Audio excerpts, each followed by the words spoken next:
मैं शुक्रगुज़ार हूँ प्राइम मिनिस्टर ऑफ पाकिस्तान का कि उन्होंने इसमें काफ़ी कमी की है और IPPs के साथ उन्हें दोबारा से नेगोशिएशन की है कि वो प्राइसेस कम करें ताकि आवाम को रिलीफ मिल सके। कि चाइना वीज़ा नहीं दे रहा, लोगों के वीज़े रिजेक्ट हो रहे थे, तो उनकी मेहनत से, मौजूदा प्रेसिडेंट की मेहनत से चाइनी एम्बेसडर के साथ बात की और उन्होंने इस वक्त हमें वीज़े दिए हैं। लेकिन ये तो एक सरासर ज़्यादती होगी कि चैम्बर्स का अगर टेन्योर आपने 2 साल का कर दिया और फेडरेशन का आप 3 साल का करेंगे तो ये ताजर बरादरी के साथ एक ज़्यादती होगी। अब अगर हमें अपने जो रीजन है उसमें हमने उनका मुकाबला करना है तो इसमें लाजमन और कमी की ज़रूरत है ताकि हम जो दूसरे ममालिक हैं, इंडिया है, बांग्लादेश है, चाइना है, हम इसका मुकाबला उसी सूरत में कर सकते हैं कि हमारा बिजली का टैरिफ और कम हो।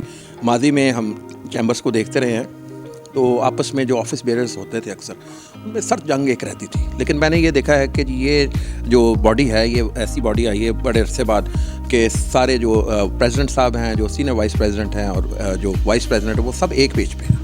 जी, लाहौर चैम्बर ऑफ कॉमर्स में मैं मौजूद हूँ जहाँ पे हमारे साथ मौजूद हैं PVG के वाइस चेयरमैन सैयद यूसुफ शाह साहब। उनसे गुफ्तगू करेंगे। एक तो चैम्बर के इलेक्शन के हवाले से जो बात का सुनाई देती रही थी वो भी पूछेंगे, क्या इसी साल इलेक्शन होंगे, कौमी असम्बली में बिल भी चला गया है, इस हवाले से ये भी पूछेंगे। जो FPCCI की जो तजवीज़ गई है 3 साल मुद्दत करने के लिए, ये भी बात की जाएगी और माशी सूरत हाल पर भी सैयद यूसुफ शाह साहब से बात करेंगे।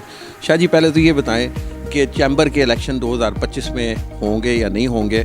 आप शुरू से ये कहते जा रहे हैं 2026 में होंगे और ये कौमी असम्बली में भी ये अब चला गया मामला, आप क्या कहना चाहें? बिस्मिल्लाहिर्रहमानिर्रहीम। देखें जी, इलेक्शन के लिए हम हर वक्त तैयार हैं। मैंने आगे भी बहुत दफ़ा कहा है कि फौजी को हर वक्त तैयार रहना लिए जंग के लिए, तो हम भी हर वक्त तैयार हैं। मगर इलेक्शन कहीं होता नज़र नहीं आता है कि 2025 में चैम्बर्स के इलेक्शन होंगे।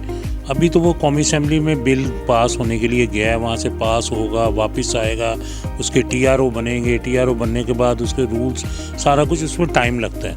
और मेरा नहीं ख्याल कि वो इस साल कोई इलेक्शन हो सकेंगे, क्योंकि वैसे भी जो इस वक्त लोग मुंतखब होकर आए हैं वो 2 साल का टेन्योर उनका लेके आए हैं, उसका मैंडेट है उनके पास 2 साल का। तो मेरे ख्याल में तो उनको 2 साल पूरे कर लेने देने चाहिए ताकि वो अपना मैंडेट का टाइम पूरा करें। और फिर इलेक्शन 2026 में नज़र आता है कि 2026 में इलेक्शन इंशाल्लाह ताला ज़रूर होगा।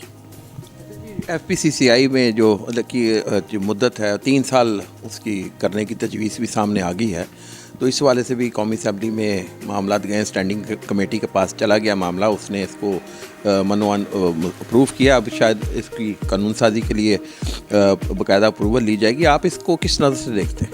देखिए, ये तो एक सरासर ज़्यादती होगी कि चैम्बर्स का अगर टेन्योर आपने 2 साल का कर दिया और फेडरेशन का आप 3 साल का करेंगे तो ये ताजर बरादरी के साथ एक ज़्यादती होगी। पहले चैम्बर्स में भी 3 साल का टेन्योर होता था। ये मैं 2007 से पहले की बात कर रहा हूँ। जब मैं पहली दफ़ा मुंतखब होकर आया तो मैं 3 साल का मैंडेट लेके आया था। तब ये होता था कि हर साल उसमें 1/3 जोन से लोग रिटायर हो जाते थे और उन्हें जो रिटायर हो उनकी जगह नए लोगों का इंतखाब होता था। मगर उसके बाद 2007 में ये कौमी असम्बली में सारा कुछ चेंज हो गया और ये टेन्योर 2 साल का कर दिया गया। मैं समझता हूँ कि 2 साल का टेन्योर अगर कर दिया तो अब इसको चलने देना चाहिए ताकि ताजरों के लिए, जो ताजर लीडर हैं वो काम कर सके ताजरों की बेहतरी के लिए, ताकि ताजरों के जो मसाइल हैं वो ख़त्म हो। अगर आप उसको 3 साल का टेन्योर लेके चले जाएंगे तो वो जो लोग नाहल लोग बैठे हुए हैं फेडरेशन में, जो आज तक ताजर बरादरी के लिए कोई काम नहीं कर सके, तो मैं समझता हूँ कि वो ताजर बरादरी के साथ ज़्यादती करेंगे उनका साल का एक टेन्योर 1 साल और बढ़ा के। तो मैं नहीं समझता कि ये गलत बात है कि आप उनको 3 साल का टाइम दें। ये बताएं कि जी ये बतौर जो PVG जो चल रही है PPP अलाइंस का हिस्सा है, तो ये आपकी भी ग्रुप जो इस अलाइंस का हिस्सा है, कैसी कारकर्दगी रही है 5, 7, 8 माह में ये जब से ये बरसे इक़्तिदार आए हैं? देखें, माशाल्लाह PPA अलाइंस की कारकर्दगी आपके सामने है। मार्केटों के लोग यहाँ आ रहे हैं, उनके जो काम रुके हुए होते हैं कभी किसी के कंटेनर्स अगर रोक लिए हैं कस्टम वालों ने तो उसके लिए प्रेसिडेंट साहब भरपूर मेहनत करते हैं उनके काम करवाने के लिए। और सबसे बड़ी बात है कि पिछले 5 साल से, तकरीबन 5 साल हो चुके हैं, चाइना ने चैम्बर्स को वीज़े देने बंद कर दिए थे। मौजूदा जो रजीम है उनकी कोशिशों के साथ ताजर के, क्योंकि बहुत बड़ा ये मसला था कि चाइना वीज़ा नहीं दे रहा, लोगों के वीज़े रिजेक्ट हो रहे थे, तो उनकी मेहनत से, मौजूदा प्रेसिडेंट की मेहनत से चाइनी एम्बेसडर के साथ बात की और उन्होंने इस वक्त हमें वीज़े दिए हैं। हमारे बहुत से ताजर भाई जो बहुत से परेशान थे कि उनके वहाँ पर माल जो उनसे पड़े हुए हैं वो जाके चेक नहीं कर सकते थे, रवाना नहीं कर सकते। अब वो जाएंगे, अपने माल अपनी आंखों के सामने रवाना कर सकेंगे। तो ये दरीना मुतालबा था ताजर बरादरी का कि चाइना उनको वीज़े दे। तो मौजूदा प्रेसिडेंट की काविशें तीनों ऑफिस बेरर की, मैं समझता हूँ VP SVP और प्रेसिडेंट साहब तीनों की कोशिश हो ये कामयाब हुई हैं और उनको वीज़े मिले हैं। और इंशाल्लाह ताला कि अब डेलीगेशन जाएगा और अपने काम करके आएगा। ये भी एक खिदमत का एक तरीका है। माजी में हम चैम्बर्स को देखते रहे हैं, तो आपस में जो ऑफिस बेरर्स होते थे अक्सर उनमें सर्द जंग एक रहती थी। लेकिन मैंने ये देखा है कि ये जो बॉडी है ये ऐसी बॉडी आई है बड़े अरसे बाद कि सारे जो प्रेसिडेंट साहब हैं, जो सीनियर वाइस प्रेसिडेंट हैं और जो वाइस प्रेसिडेंट वो सब एक पेज पे हैं। बिल्कुल इसी तरह है जी। देखिए मौजूदा ऑफिस बेरर तीनों में बहुत ज़्यादा मंगाई है और वो सारे एक दूसरे की मशावरत के साथ चलते हैं। प्रेसिडेंट साहब भी जब उनको कोई मसला दरपेश आता है तो दोनों ऑफिस बेरर को इत्तेमाद में लेते हैं, उनसे बातचीत करते हैं। ये उनका बड़ापन है प्रेसिडेंट साहब का और VP साहब का और SVP साहब का। तीनों आपस में बाहमी मशावरत के साथ लोगों के मसाइल हल करते हैं और ऐसा ही होना चाहिए। पहले ऐसा ही होता था, दरमियान में कुछ अर्सा ऐसा हुआ कि तीनों ऑफिस बेरर की आपस में सर्द जंग चलती रही है तो फिर लोगों के मसाइल हल नहीं होते। जब आप में आपस में सर्द जंग नहीं होगी तो आप लोगों के मसाइल अच्छे तरीके से हल कर सकेंगे। ये बिजली का यूनिट जो था वो 60 रुपये 50 60 रुपये 48 रुपये तक पहुंचा।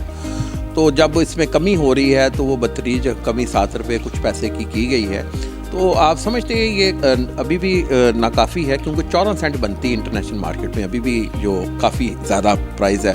जबकि रीजनल ममालिक बाकी कुछ देखें सिंगल डिजिट पर उनका यूनिट स्टैंड कर रहा है, 9 सेंट का, कुछ 7 सेंट का, कोई 10 सेंट का।